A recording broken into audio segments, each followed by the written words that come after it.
Hola y bienvenidos a este video para la cátedra de SEI. Con mis compañeros, en este video hablaremos de el modelo de seguridad en profundidad o DID por sus siglas en inglés y abarcaremos distintos temas como cuál es el número de capas que existen en este modelo, cuáles son estas capas y vamos a proceder a explicar cada una de ellas, cómo están conformadas y cuál es su función.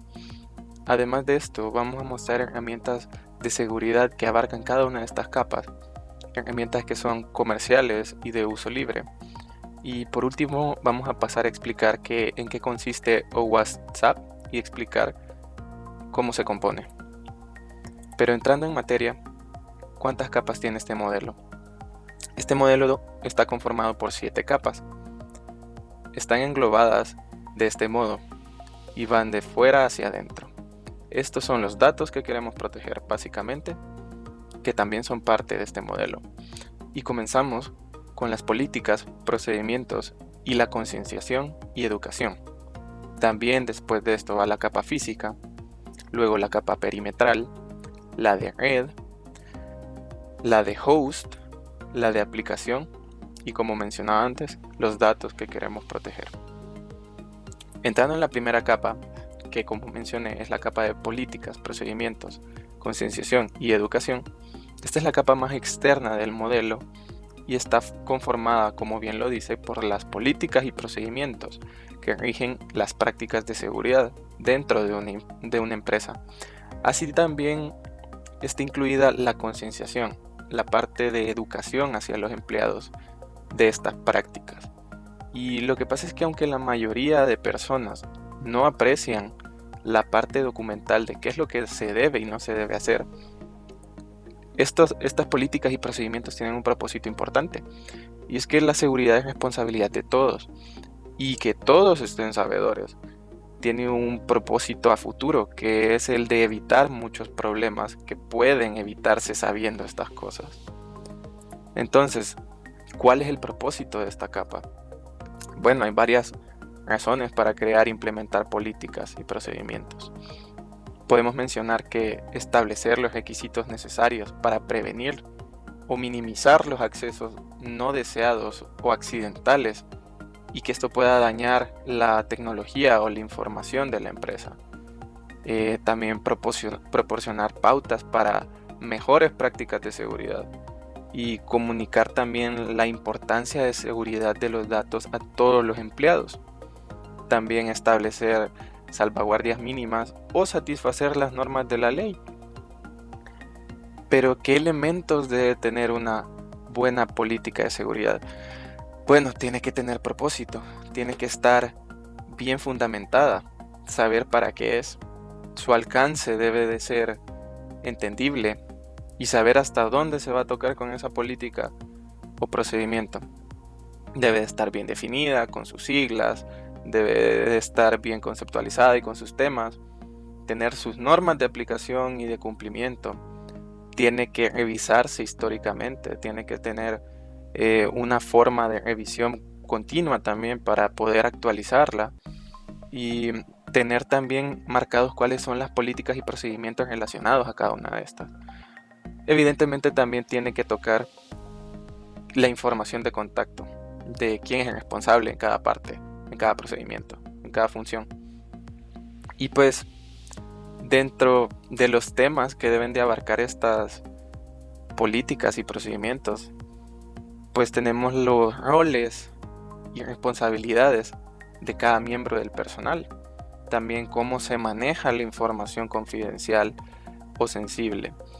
También podríamos mencionar el uso adecuado del correo electrónico, el internet dentro de la empresa, la mensajería instantánea, cómo se maneja la descarga de archivos, la apertura de los mismos, cómo responder a los ataques, uso adecuado de los recursos, darle mantenimiento a los nombres de usuarios y contraseñas, las copias de seguridad de los datos, la instalación de hardware o software, cómo protegerse ante el malware, dispositivos USB, cómo prevenir que se conecten dispositivos ajenos a la empresa o con código malicioso, etcétera.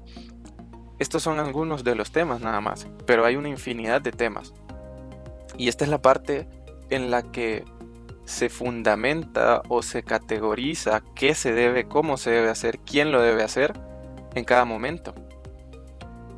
Y terminando con la capa 1 podemos proceder a la capa 2. La capa 2 es la capa de seguridad física. Y es que es importante mantener la seguridad física para hacer que sea extremadamente difícil, si no imposible, que los intrusos obtengan acceso a los activos tangibles, o a los servidores, o a las computadoras, a cualquier tipo de dispositivo o recurso o dato valioso dentro de la empresa. Y es que no se puede tomar por sentado la seguridad física, como podemos ver aquí. El acomodarse en este aspecto puede hacer que las normas, recursos o procedimientos de seguridad que se tomen sean en vano, porque no hay seguridad física.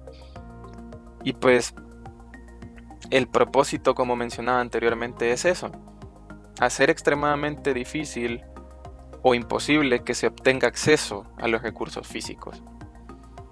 Y hay categorías dentro de la seguridad física. Por ejemplo, podemos ver todas estas. Y es que estas medidas físicas son de prevención o obstaculización para los ajenos, para evitar los accesos no autorizados. Y es que hay que enseñar también a los empleados cómo proteger también estos espacios. Podemos ver que se menciona la videovigilancia, la detección de los intrusos. Hay que enseñarle a los empleados a cómo detectar a alguien que es ajeno a la empresa, saber qué hacer ante este caso. Tener controladas las áreas físicas donde se mueven los empleados. Cómo evitar que puedan entrar, cómo hacer que sea disuasivo para alguien que quiere entrar. Y evidentemente, pues, aparte de tener personal de seguridad, esto lleva también su parte técnica, su parte escrita, que debe de ser para que todos sepan, para que todos informen de qué políticas y procedimientos también se van a seguir en esta capa. Y podemos ver que viene desde la capa 1, viene enlazado, porque la capa física también va a tener su base de cómo actuar. Entonces podemos pasar a la capa 3, que es la seguridad perimetral. Y como podemos ver, dice: la defensa perimetral permite la entrada de datos autorizados mientras bloquea el tráfico de los datos sospechosos. Y esta es la parte de la red que toca el mundo exterior. Por lo tanto, es fundamental fortalecer las defensas en los bordes de la red para poder tener una protección integral. Y es que el perímetro es el borde, es la frontera de donde los datos entran y salen de una red empresarial, digamos, hacia el internet. Entonces la defensa perimetral debe de estar atenta a cómo se autorizan o bloquean los datos según cómo se necesiten, cómo se manejan los datos sospechosos, los paquetes que quieren entrar que no se conocen. Y pues dentro de esta capa tenemos varias partes. Por ejemplo, tenemos el router fronterizo. El router fronterizo es el último router controlable antes de la red externa. Y este es de confianza. Todo el tráfico del internet va a pasar por este router, todo lo que quiera entrar. Entonces es un lugar práctico para ser filtrado, porque es la primera y última línea de defensa. Después tenemos el área desmilitarizada. Las zonas desmilitarizadas son partes aisladas dentro de una red, como menciona aquí, un área neutral. Entonces está dentro de la red interna, pero está aislada de la misma red. Entonces en ella están ubicados todos los recursos de la empresa que deben de ser accesibles desde internet, pero que queremos tener también protegidos. Después tenemos el firewall. Y pues el firewall, todos sabemos que es como un cuello de botella para permitir y denegar el tráfico. Depende de cuál sea su procedencia, así va a ser si se va a permitir o no que este tráfico tenga acceso. Después tenemos el sistema de Intrusion Detection System o IDS. Esto es como una alarma, un sistema de alarma que va a detectar actividades sospechosas mediante analizar el tráfico de red. Y si detecta algo raro, el IDS va a alertar al administrador para que tome medidas preventivas para evitar que alguien tenga acceso y no queramos que eso pase. Y después tenemos el Intrusion Prevention System, que es muy similar a este. ¿Cuál es la diferencia? Pues que sigue siendo una alarma, pero este está automatizado. El IPS va a ser lo mismo, solo que en lugar de solo alertar, va a tomar acciones sin necesidad del administrador. Es decir, puede decidir cosas sin necesidad de la parte humana. Y por último, en esta capa tenemos una VPN. Tanto que vimos hablar de las VPNs. Y pues básicamente es para cifrar la información que se envía. Brinda seguridad perimetral al encapsular, cifrar los datos que se envían entre una red y los usuarios remotos. Entonces esto crea un túnel privado que va a proteger los datos. Estos datos son los que van a la red. Entonces podemos pasar a la capa 4, que es la capa 4, la capa de red. Esta capa es la de la red y que se ocupa de autenticar a los usuarios que están dentro de la misma, autorizar el acceso a los recursos, proteger la información que fluye por la misma. Entonces aquí hay varias herramientas para proteger la red de posibles atacantes y de tráfico que no debería estar ahí. Están la evaluación y gestión de vulnerabilidades. Deben evaluarse y gestionarse periódicamente para detectar vulnerabilidades. Y el propósito es descubrir posibles zonas o vectores donde pueden haber ataques, ya sea en cada host, dispositivo y en la propia red, y abordarlos de una manera que dificulten un ataque. Después, segmentar la red es algo que sabemos que se debe de hacer para crear un flujo de datos más controlable entre los hosts. Además, se mejora el rendimiento y se reduce la congestión de la red porque el tráfico va cortado entre distintas secciones. Pues esto también va a poder mejorar la seguridad porque se pueden aislar zonas que estén siendo atacadas y esto se logra ocurrir, ¿verdad? Y pues bueno, también la capa 4 tiene IDS e IPS que están basados pues en esta zona de red, ¿verdad? Están implementados, como ya mencioné anteriormente, para identificar y responder proactivamente a los problemas o ataques y permiten una respuesta ya sea por parte del administrador o automatizada a posibles violaciones de seguridad. Después, dentro de esta capa tenemos el protocolo IPsec, el Internet Protocol Security, que es un conjunto de protocolos para proteger las comunicaciones IP al autenticar y cifrar cada paquete IP de una sesión de comunicación. IPsec también incluye protocolos para establecer autenticación mutua entre agentes al comienzo de la sesión y negociación de claves públicas criptográficas que se utilizarán durante las sesiones. Luego tenemos el Network Access Control. Esto restringe la disponibilidad de recursos de la red a los dispositivos finales, a las computadoras, a los usuarios, ¿verdad? Que cumplen las políticas de seguridad definidas. Entonces va a restringir los datos a los que puede acceder cada usuario y también puede implementar aplicaciones contra amenazas como firewalls también o software de antivirus. Luego tenemos las últimas 4 que son el control de acceso y autenticación, que pues sabemos que un usuario o dispositivo puede o no tener el acceso. Uno tiene que considerar, valorar quiénes van a tener el acceso y cómo se va a autenticar que es válido este acceso. La autenticación pues es un método usado para identificar lo que ya mencioné, un usuario o también un dispositivo. Las listas de control de acceso bloquean el tráfico, entonces garantizan que solo las direcciones IP autorizadas puedan acceder a los sistemas y servicios. También tenemos software antivirus basado en red que puede eliminar virus o gusanos antes de que lleguen a otras capas. Son antivirus que actúan no desde la capa de aplicación, sino desde la de red.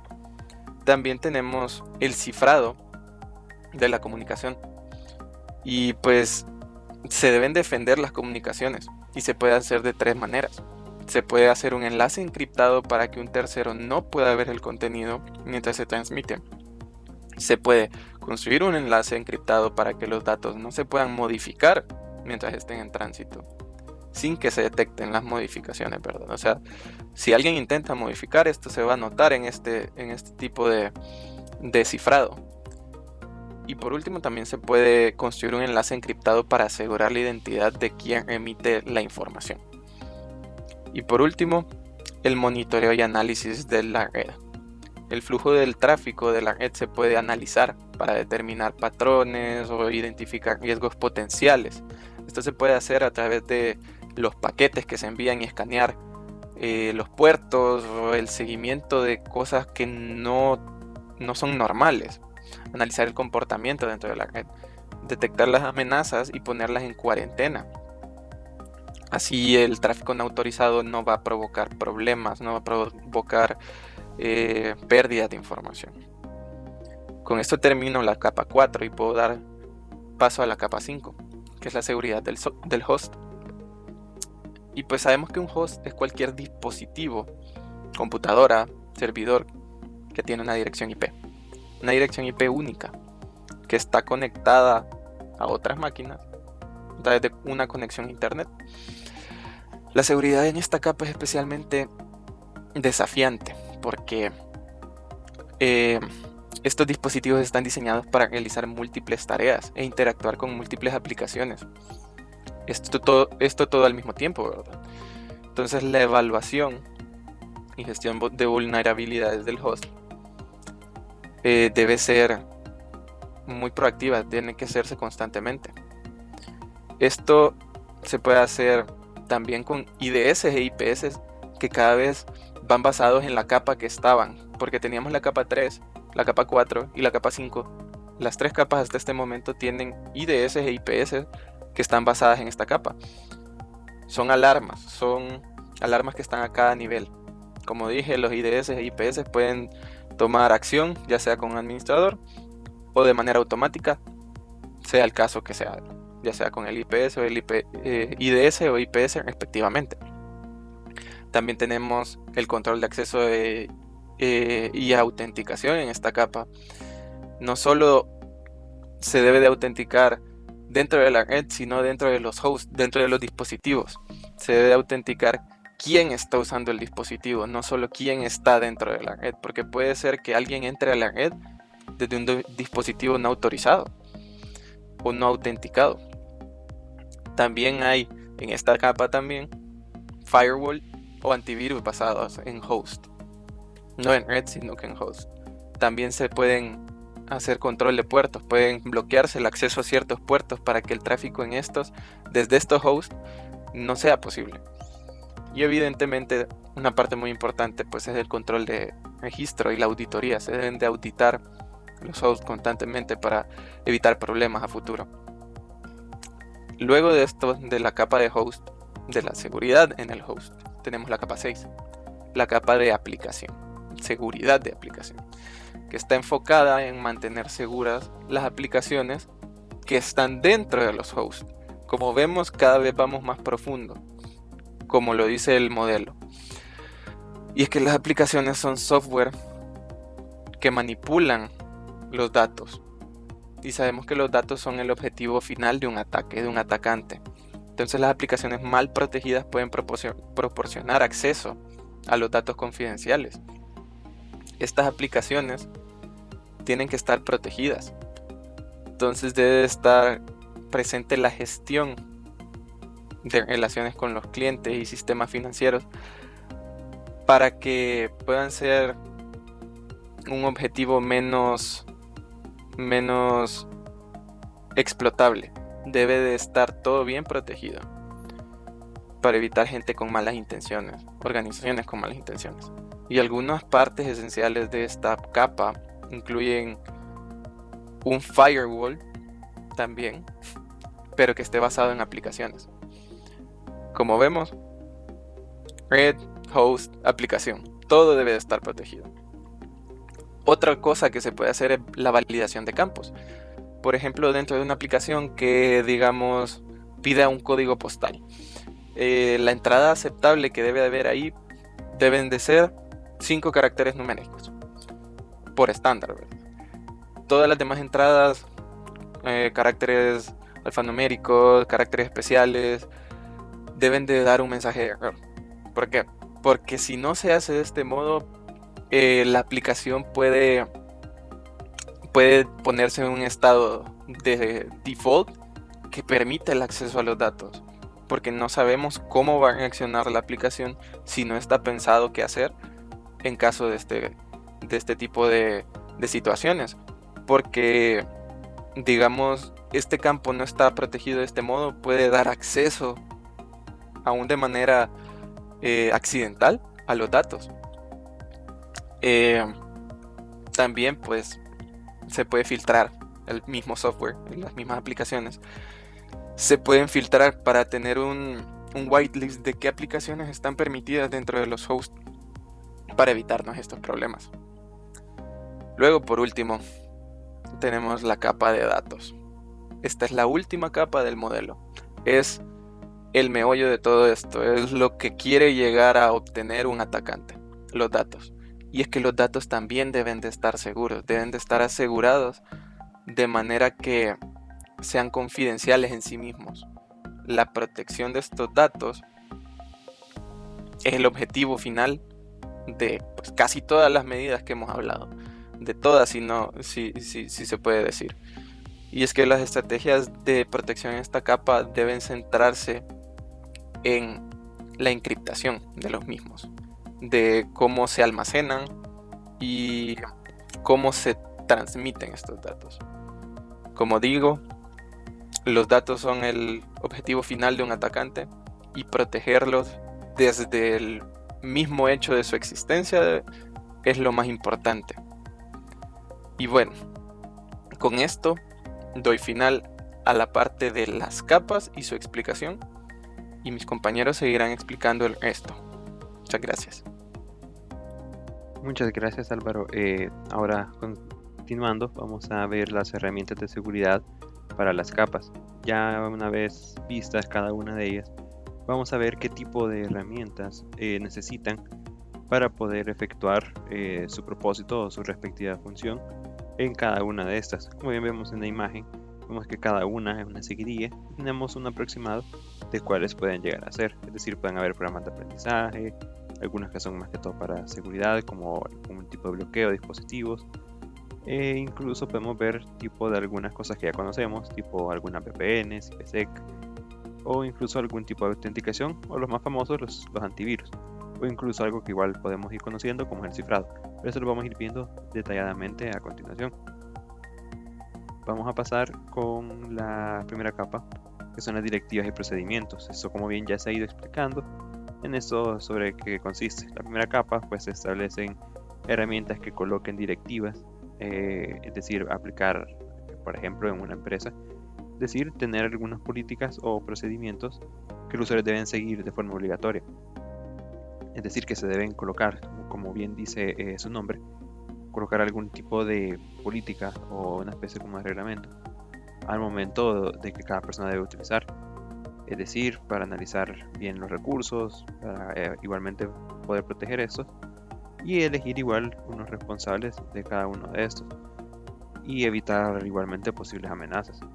Pueden ser algunos ejemplos de las herramientas son políticas, algunos procedimientos, campañas de concientización incluso, y agregar alguna o inculcar una cultura de seguridad informática en los datos que se tienen o en algunos procedimientos que se requieren, por ejemplo, en el área empresarial.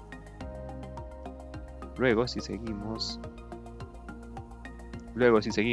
vamos a la capa número 2, que en esta pues tenemos dos casos. Como bien ya sabemos que ese es algo ya físico, lo podemos ir viendo más que todo como del lado de los servidores. Es decir, de que podemos tener, en este caso, como bien vemos en la imagen, en un caso de los servidores, pues tener una herramienta, sea la que sea, que permita al sistema poder replicarse o poder hacer una especie como de backup del servicio que se tiene. Por decir un ejemplo de un Active Directory, buscar la manera de poder replicar o igualmente hacer un respaldo para que en un caso que se genere alguna falla, pues tener la alternativa para que igualmente siempre funcione de la mejor manera.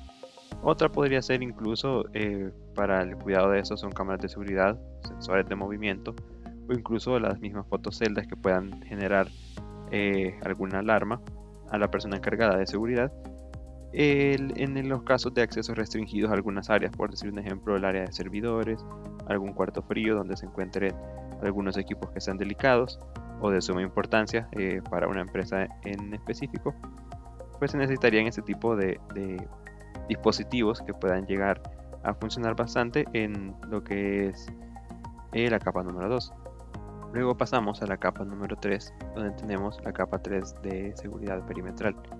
En este caso, como bien vemos, pues en este tenemos el firewall, que es la seguridad de una red, o mejor conocido incluso como cortafuegos. En este caso, este sirve para poder fortificar nuestros sistemas, ya sea en nuestra máquina personal o incluso en un sistema ya propiamente en un negocio. Esta es bastante útil, bastante utilizado en todas las infraestructuras, ya sea de forma presencial o incluso en la nube.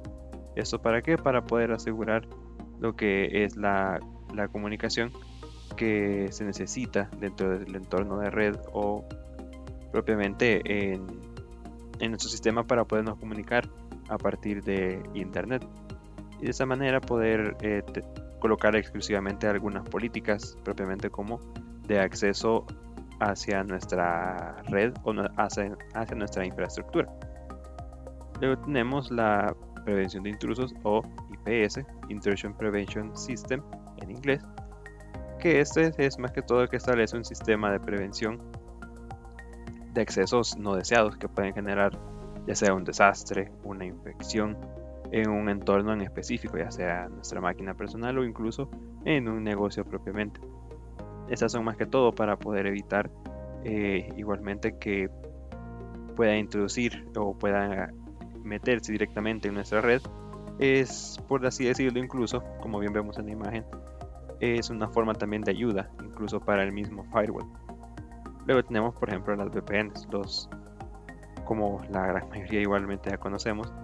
Estas son como una especie de accesos remotos de forma segura o privada.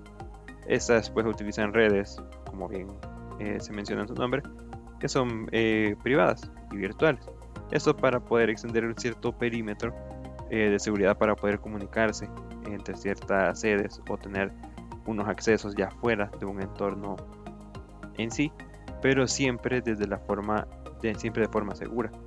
Es decir, de que no se puede tener cierta vulnerabilidad si uno se encuentra propiamente en el sitio, pero igualmente este lleva algunas especies de consecuencias, ya que por ejemplo, en un entorno empresarial, una VPN es una gran responsabilidad, ya que se tiene que tener cierto control al momento de utilizar el recurso.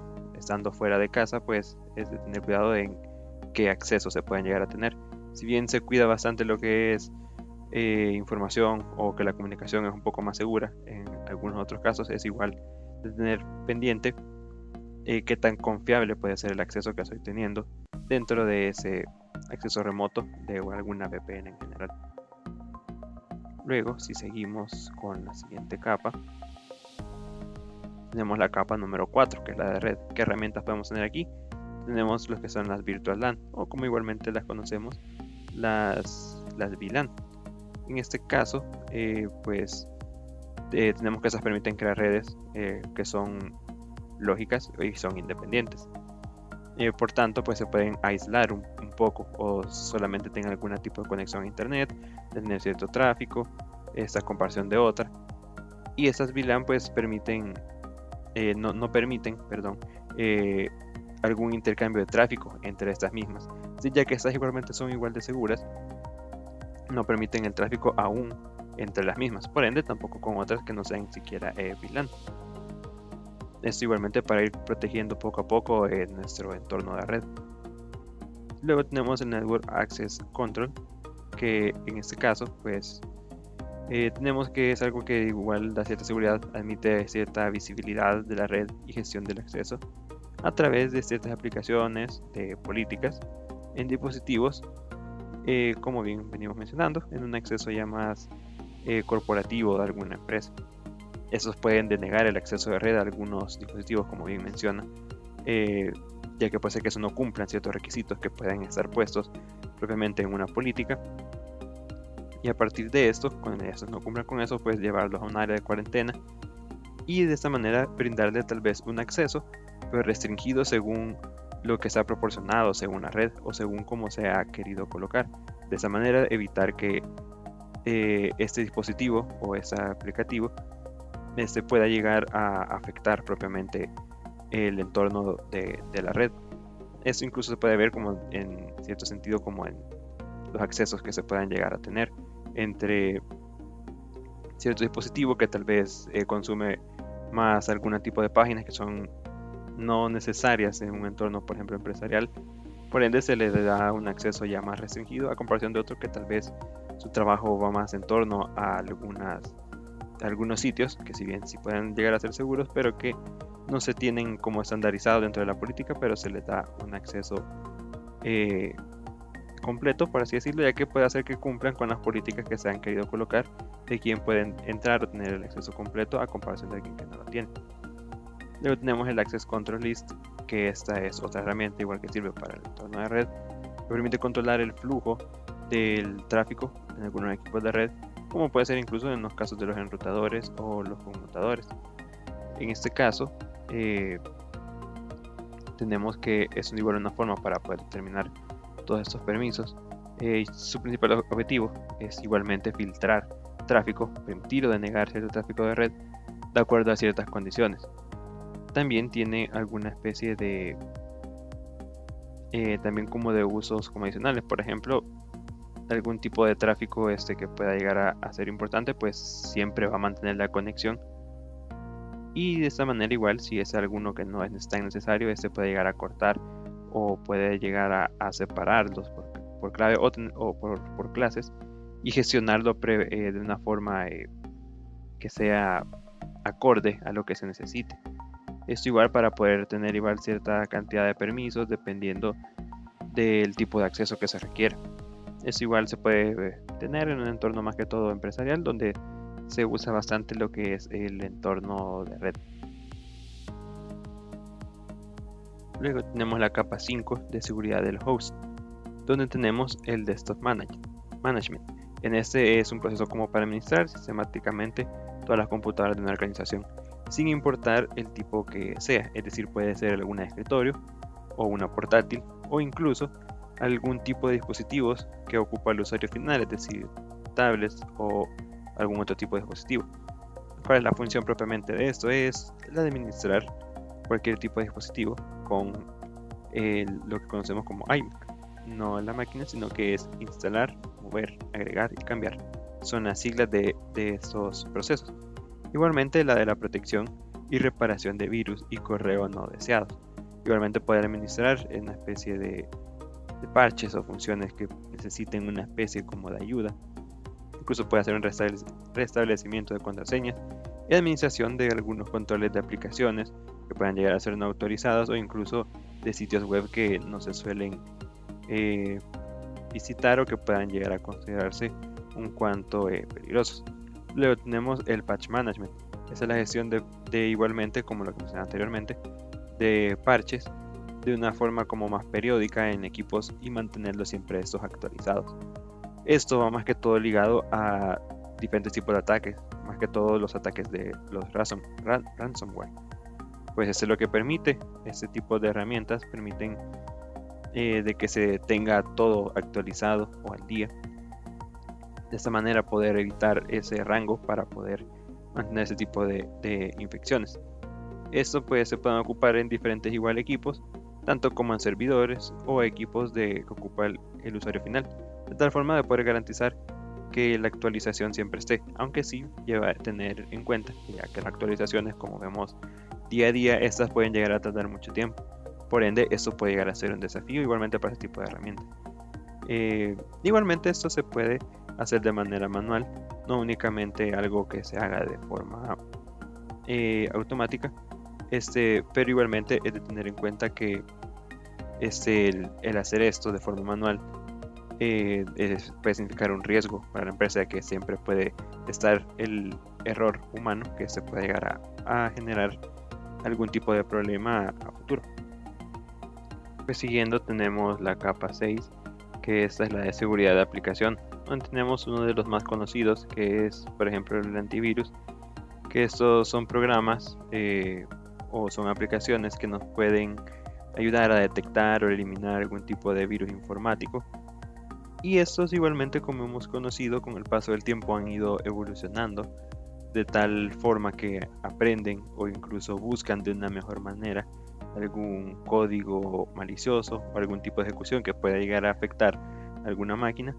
En este sentido, esto es debido a la cantidad de base de datos y de manera que ha ido aprendiendo. Estos pueden conseguir ya bloquear o desinfectar algún tipo de archivo o incluso alertar al usuario de que se encuentra algún tipo de archivo que puede comprometer a la máquina o algún tipo de información que igualmente tenga. Estas tanto funcionan tanto para aplicaciones o incluso para correos, donde ya notifica cuando se encuentra algo que requiere revisión o incluso se borra sin previo aviso, ya que se considera algún tipo de virus que puede llegar a afectar de gran manera a la máquina o incluso a la información del usuario. Tenemos luego el Identity and Access Management o IAM. En este caso tenemos que son procesos que igualmente necesitan cierta gestión para identidades, ya sea de forma electrónica o digital. En este caso igualmente se menciona lo que hemos ido mencionando poco a poco, es decir, el protegerse de tener ese error en esos procesos manuales, ya que estos están más propensos a errores. Esto para poder ayudar y disminuir poco a poco esto. De esa manera poder incluso asignar o rastrear algunos privilegios a los usuarios tal cual. Esto es lo que permite automatizar algunos tipos de tareas y permitir un acceso ya más como granular o incluso auditar todos aquellos accesos que se puedan llegar a tener en algún tipo de algunos tipos de instalaciones. E incluso, como también hemos venido viendo, esto se puede ver incluso propiamente como en la nube. Es decir, aquí se tiene ciertos accesos a algunos recursos, o sea, es para más que todo protegerlos. Y esto es algo muy importante y algo fundamental en el ambiente de alguna organización o incluso en el empresarial. Luego tenemos otra que igualmente se conoce, que son las zonas de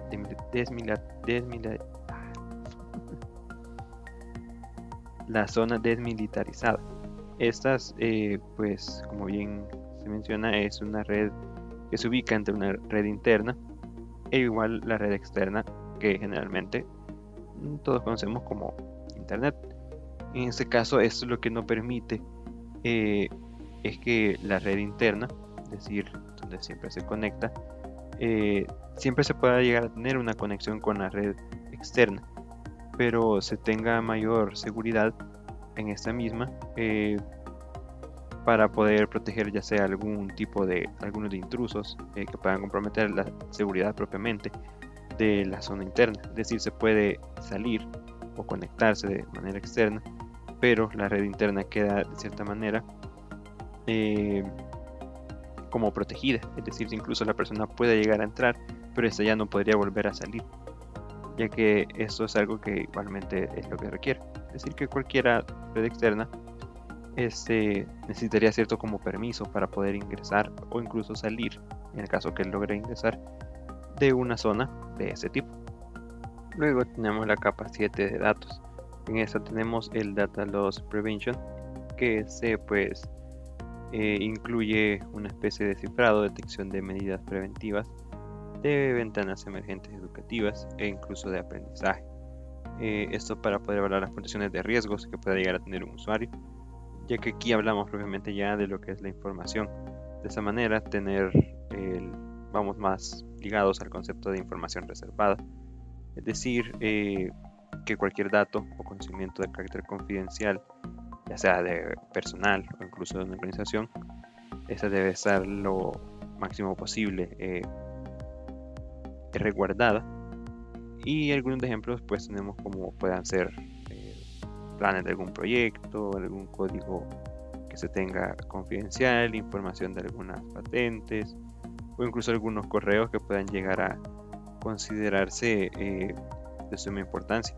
Pues eso es de tener bastante como esa prevención, o que incluye poder salvaguardar toda esta información, que siempre es importante. Si tienen alguna especie de software que puedan llegar a funcionar respecto a este caso. Luego tenemos incluso el cifrado, que pues ya lo conocemos, que es una conversión de algunos datos a un formato ya más legible, que pasa de un formato que sí puede ser un poco más difícil de poder procesar a datos que se pueden ya propiamente compartir o incluso visualizar, pero siempre siguiendo una especie de proceso para poder evitar que se pueda comprometer esa información a terceros o a algunos tipos de usuarios que quieran irrumpir propiamente hacia esa información, queriendo ganar algo a cambio, o incluso de esa manera poder evitar ya sea, bueno, poder tener esa vulnerabilidad a partir de algún ataque, propiamente por algún software o incluso por el mismo medio de hardware. El cifrado ayuda bastante para poder hacer que esto pueda ser un poco más difícil para poder ingresar, y siendo un proceso que hoy en día pues es algo casi que necesario y obligatorio. Igual está la forma de respaldo de información, que es una de las tantas buenas prácticas que se deben establecer como políticas en una institución. De esa manera, el ir pudiendo crear respaldos, de esa manera para salvaguardar la información, tener una copia de estas mismas en caso de que pueda llegar a haber alguna pérdida o incluso de cualquier tipo. Puede ser poder tener los respaldos, estos pueden llegar a ayudar, y es una herramienta que debe ser fundamental y que es prácticamente innegable que es algo que se debe de hacer sin importar dónde se tenga la información. Esa siempre debe tener un resguardo en un lugar donde no se tenga algún equipo ya sea obsoleto, sino que debe ser un lugar donde se tenga salvaguardado y que no haya acceso hacia cualquier persona. Esas serían algunas de las herramientas. Vamos a ver más a fondo con mi compañero ya previamente las herramientas y hablar cada una de ellas y saber qué hace cada una de estas. Ahorita hablaremos sobre las herramientas comerciales y de libre uso para cada capa. Con la capa 1 se define como las políticas y procedimientos de concientización. Eso tiene que ver prácticamente con todas las capas según el modelo de defensa en profundidad. En esta capa podemos encontrar herramientas como Udemy, que proporciona cursos online y de paga también en algunos casos, en la mayoría de casos, sobre ciberseguridad y otros aspectos puntuales sobre la seguridad de la información, al igual que el Instituto de Fortinet, el NSE, que ofrece certificaciones en ciberseguridad desde el punto más básico hasta el más experto, en este caso algunos de forma gratuita. También siguiendo con la capa 1 encontramos herramientas como Google Authenticator, que básicamente se usa como lo que conocemos como doble factor de autenticación para el acceso a nuestros datos. También tenemos nuestro Active Directory para gestionar el uso del acceso seguro a los recursos a través de políticas que se trasladan a los usuarios.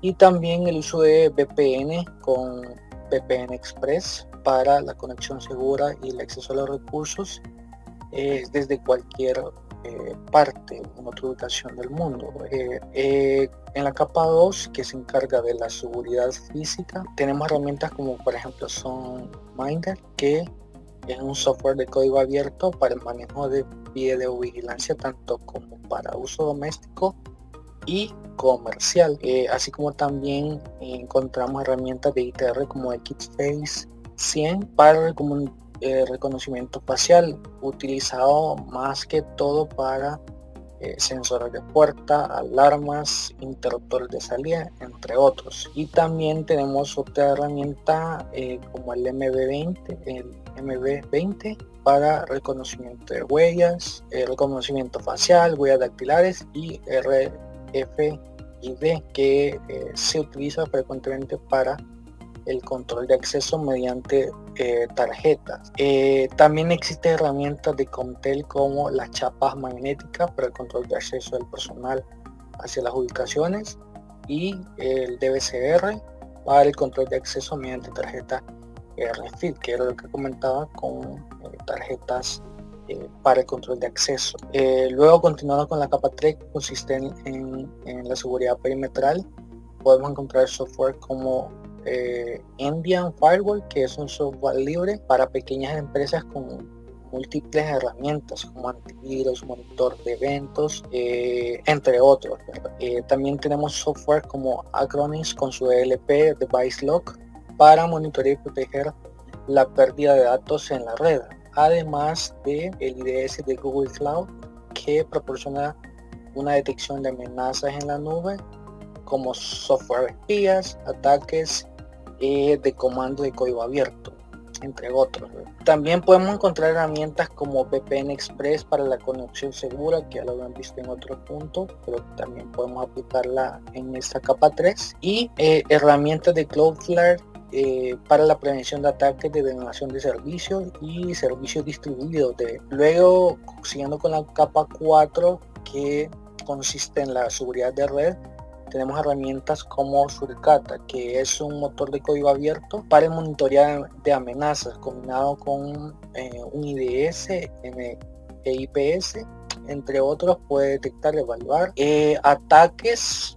También tenemos herramientas como Microsoft Defender para Office 365, que básicamente cuenta con un protector de amenazas maliciosas de mensajes de correo electrónico, es decir, para el correo electrónico. Y por último también tenemos Let's Encrypt con certificado gratuito SSL para la navegación segura a través de HTTPS. También tenemos la autenticación de Kerberos para la autenticación, valga la redundancia, entre aplicaciones cliente-servidor a través de una llave secreta. Y por último, herramientas de Fortinet como Fortinet de control de acceso a la red para saber qué dispositivos se conectan a nuestra red. Luego, en la capa 5, encargada de la seguridad del host, tenemos herramientas como Windows Defender, que quizás sea una de las herramientas más básicas, pero que provee una seguridad a nuestro equipo de ciberamenazas de nuestra red interna, por decirlo de una manera. Además de Kaspersky, que brinda múltiples opciones de acuerdo al tema de pago para la protección anti-espía y anti-malware. También en esta capa podemos encontrar herramientas como Kaspersky, como Password Manager para el manejo de las contraseñas de una forma segura, y también encontramos herramientas de código abierto como Nmap para el escaneo de puertos y así poder detectar cualquier vulnerabilidad por este lado. También existe una herramienta de código abierto de Red Hat, que es una plataforma para gestionar y diseñar la automatización de la compañía según sea necesario a través de esta plataforma. Luego, con la capa 6, con la seguridad de las aplicaciones, podemos encontrar como por ejemplo Veracode Software, que ayuda al desarrollo, a los desarrolladores, a reducir el riesgo de violación de la seguridad a través de un análisis integral de código, es decir, la lectura de código para detectar ciertas vulnerabilidades a través de este.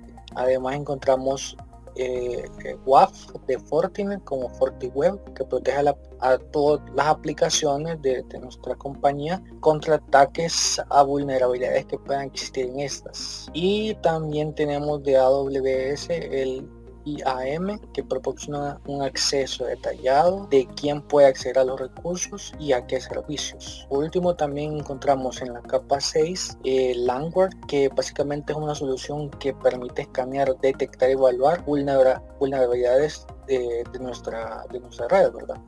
Además de la herramienta de Nessus, que de acuerdo a su forma de pago nos puede ayudar para el monitoreo y corrección de vulnerabilidades que puedan existir en nuestra red. Y por último, la capa 7, la seguridad de los datos. En primer lugar, Active Directory, que es una herramienta para conectar a los usuarios únicamente a los recursos que necesitan, ¿verdad? A través de herramientas como políticas, grupos y otras cosas que nos pueden ayudar para gestionar estos accesos. Además de BitLocker, que funciona para el cifrado de la información de disco, que puede ser la información más sensible de la compañía, y también el Cloud Storage, que básicamente funciona como modelo de backup en la nube, y también tenemos productos de AWS como el DRM para la gestión de derechos digitales en cuanto al contenido multimedia, y también una herramienta de Acronis para la recuperación de datos basada en la nube a consecuencia de algún desastre o pérdida de información. Ok, continuando un poco explicando sobre nuestra presentación, se nos ha solicitado de que pudiéramos hablar sobre lo que es el tema de OWASP SAP, que prácticamente es un sistema muy interesante utilizado por muchos desarrolladores y más que todo por aquellos que están, digámoslo así, puestos en un lugar que ve la seguridad dentro de lo que es la web. Así que vamos a explicar un poco SAP, también llamado como OWASP Zero Attack Proxy. Es una herramienta integrada para realizar pruebas de penetración, la cual permite encontrar vulnerabilidades en las aplicaciones web. Este software tiene una serie de herramientas que facilitan al desarrollador o al que está encargado de la seguridad poder escanear, monitorear, visualizar las vulnerabilidades que se están teniendo en la web. Entonces SAP proporciona escáneres automáticos como también un conjunto de herramientas para encontrar de manera manual vulnerabilidades en la seguridad. Es como lo mencionaba,